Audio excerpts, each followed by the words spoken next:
If we want to solve the trig equation, sine theta is equal to something, x, and we haven't specified a range of answers between this and this, there's obviously an infinite number of solutions.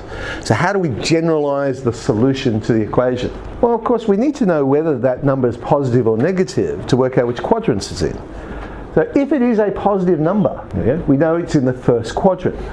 The angle would be whatever the inverse sine of x is. So that's my acute angle. But it's also in the second quadrant.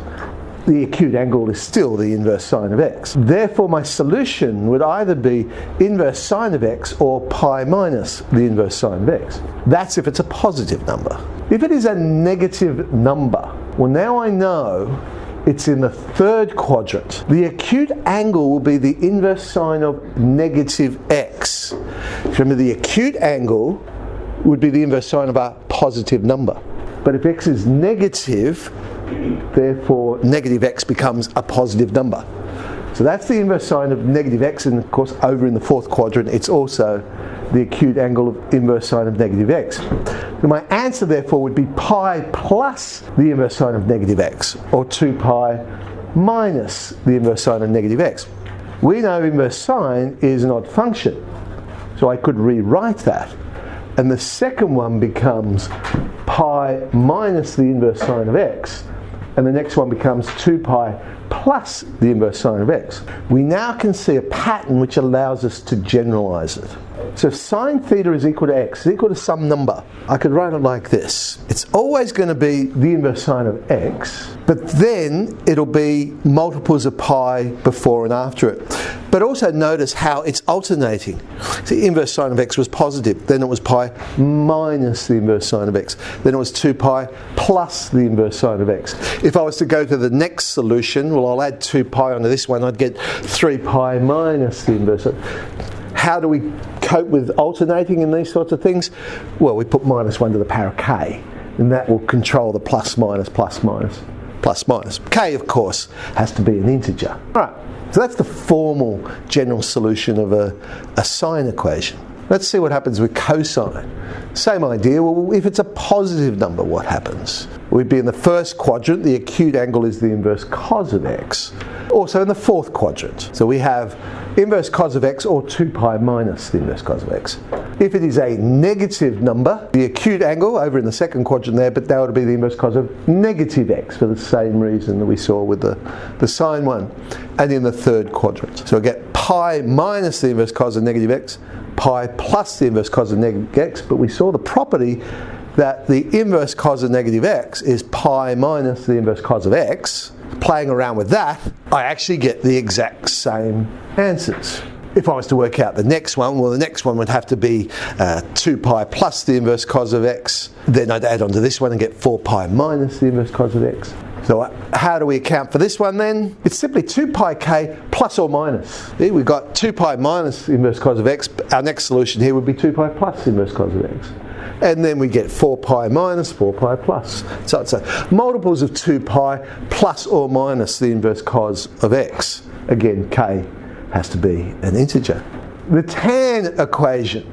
In the first quadrant, the acute angle is the inverse tan of x.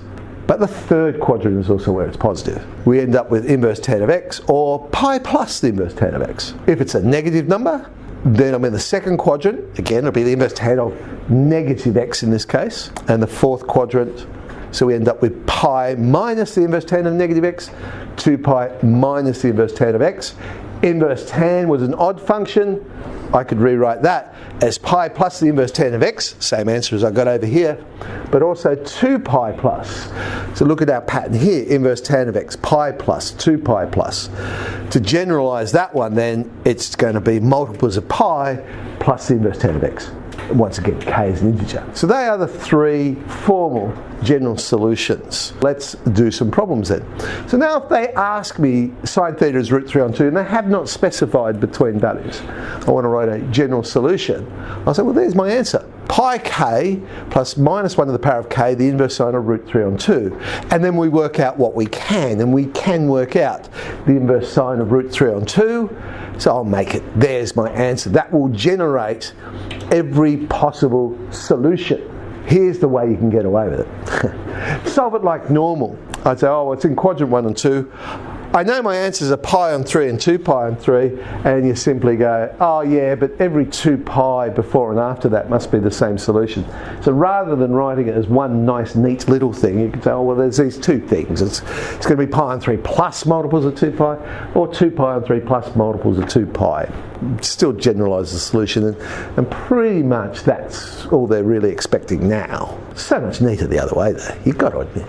Cosine theta is minus 1 on root 2 then, 2 pi k plus or minus the inverse cos of minus 1 on root 2. We can work that one out and we get plus or minus 3 pi on 4. Or I could simply go, well, it's the second quadrant and the third quadrant, therefore 3 pi on 4 plus multiples of 2 pi, and then 5 pi on 4 plus multiples of 2 pi. That again generalises it, but splits it up into two things rather than one nice neat solution. And let's do a tan one. Tan theta is 1 on root 3. So that one was pi k, inverse tan of 1 on root 3. We can work that one out. So pi on 6. Or again, we could go, well, that's tan theta equals 1 on root 3. With tan though, because the period is pi and not 2 pi, we can get away with just working out one solution of this one. So the quadrant one's the easiest one to work out. It's just going to be pi on 6 plus pi k. And in fact, in this case, we get the same one by doing it that way.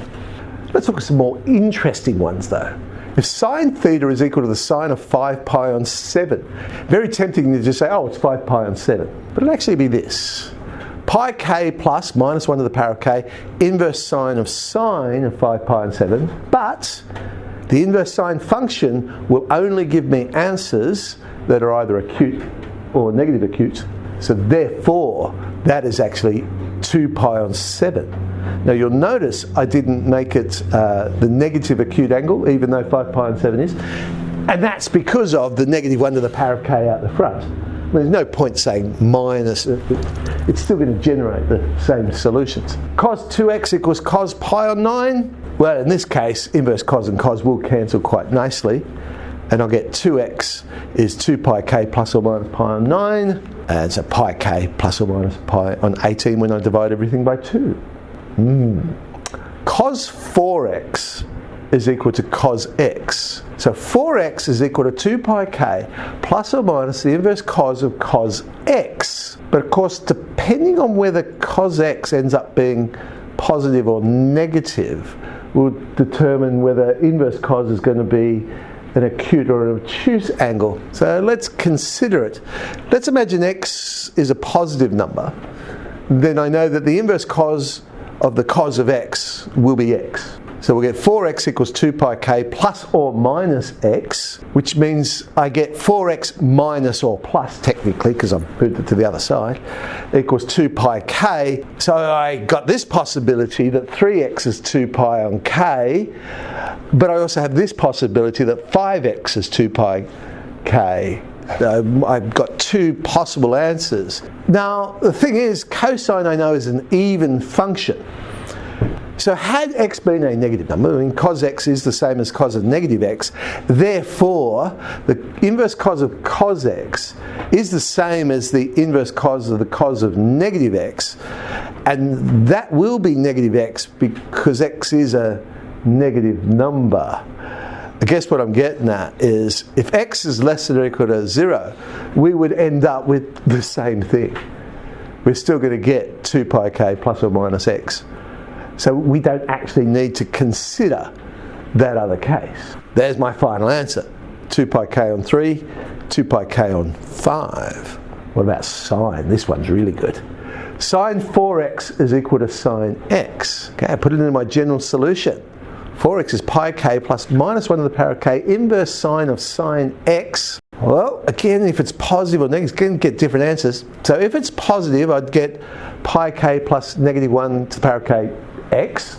But now I have to take into consideration, is k an odd number or is k an even number? Because that's going to determine whether I actually subtract the x or I add the x. And if k is an odd number, then 4x will equal pi k minus x, which means 5x is pi k and I get pi k on 5, but remember k is an odd number, so I'm going to rewrite that as pi times 2n plus 1, where n's an integer, because that ensures that k is an odd number. Now if it's an even number, I'll get 4x is equal to pi k plus x, and that will end up with pi k on 3, which I'll change to 2 pi n on 3. That ensures I'm multiplying by an even number. Well, what happens if it's a negative number? Well, the inverse sine of sine x is x. So the same results will happen when x is greater than 0. I don't actually now have to consider the negative cases for this one. So there's no need to check the positive and negative for inverse sine. It will come up with the same answers.